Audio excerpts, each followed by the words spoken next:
On a quiet road in Vero Lake Estates, it's a small glimpse of a young girl's life. She was just starting out. And as her mother, Haylee Hughes, gathers the courage to share her daughter's story, she knows that story ended far too soon. She was my firstborn. I was 18 when I had her. We pretty much grew up together.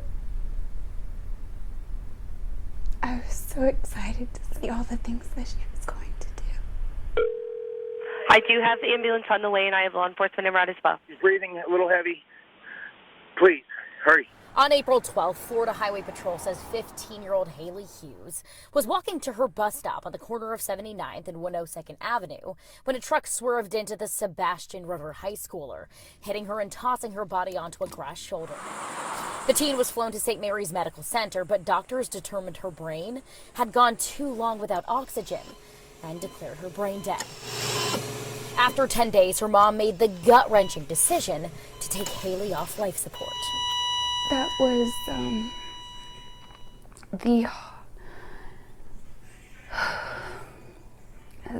the hardest thing, to have to witness my daughter stop breathing.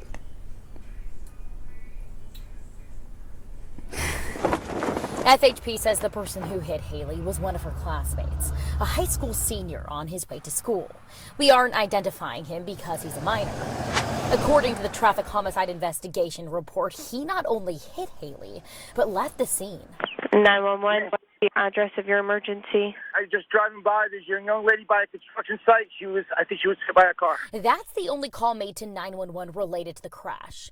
The voice belongs to the teen driver's father. She's not talking. She's breathing, though. Thank God. FHP says the teen's cell phone records indicate he hit Haylee sometime before 6:23 a.m. He stopped just past the crash. FHP investigators say the teen told them he thought he hit a mailbox. He then called his father and told investigators his father told him to come back home to look at the damage. Cell phone records indicate at 6:31 a.m. he then leaves for school again. According to the FHP investigative report, at 6:37 a.m., now about 14 minutes after FHP believes Haylee was hit, the driver's father was on scene calling 911. You don't see any vehicles around or any weapons or anything? I know what happened. I just got a call from my son. He was on his way to school on 79th Street. He's like, Dad, I think I hit a mailbox. I don't understand. I wasn't even in the middle of the road. Okay, so your son probably hit a vehicle or hit a person. Yeah, that's what I'm saying. Okay. That's well, you said you weren't 100% sure, so I wanted to make sure. No, I'm 100% sure. It's now 6:40 a.m., at least 17 minutes after Haylee was likely hit. Where's your son? He came to my house, and then he showed me where, he told me about where the mailbox was, and I'm like, okay. And then he's like, it's a plastic one on the side of the road, a white one. At the time of the accident, Haylee's mom says she was wearing dark clothing. These jeans, Converse, and this gray and black top. FHP in their report did say it was dark at the time of the crash with no lighting. I see cars coming now. Okay. You see lights and sirens coming? Yeah, and like I said, I'm looking at the tracks on the road and stuff like that. There's nothing that he swerved over the side. It's all... All right. A trauma helicopter lands on scene at 7:12 a.m. It's now nearly an hour after FHP believes Haylee was hit. Medical records show at this point paramedics put Haylee on oxygen. But it takes nearly another hour to get her to the hospital and seen by a trauma team. The damage was too far. According to Haylee's hospital paperwork summary, she had no broken bones and no damage to any vital organs except her brain, which was bleeding. A CT scan shows that bleed turned into an anoxic brain injury, meaning her brain wasn't getting oxygen. We wanted to know if the length of time it took to get Haylee to the hospital played a factor in her death. Her not getting oxygen for that amount of time. So we sent her records to another neurologist to review. Brent Maysell is the National Medical Director for the Brain Injury Association of America.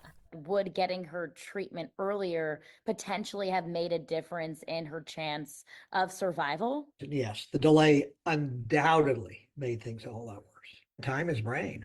FHP says the teen driver told investigators he was looking for something in his bag when the crash happened. And investigators in their crash report concluded the teen operated the motor vehicle in a careless or negligent manner and fled the scene. But the state's attorney responded to the report, writing prosecutors don't plan to file criminal charges because the, quote, facts of the case don't establish the defendant was aware of the victim's injuries when the defendant left the scene of the accident. But did add if more evidence is uncovered, they take another look at the case. For Jericho, it all feels so unfair. She's waited too many months for justice, and Haylee too many minutes for help. A daughter's story cut short, her grieving mother's still unwritten. How can you grieve with an open ending? She's still in the ICU in my mind. When I wake up in the morning, I have a panic thinking I need to rush back to the hospital. And then I have to remind myself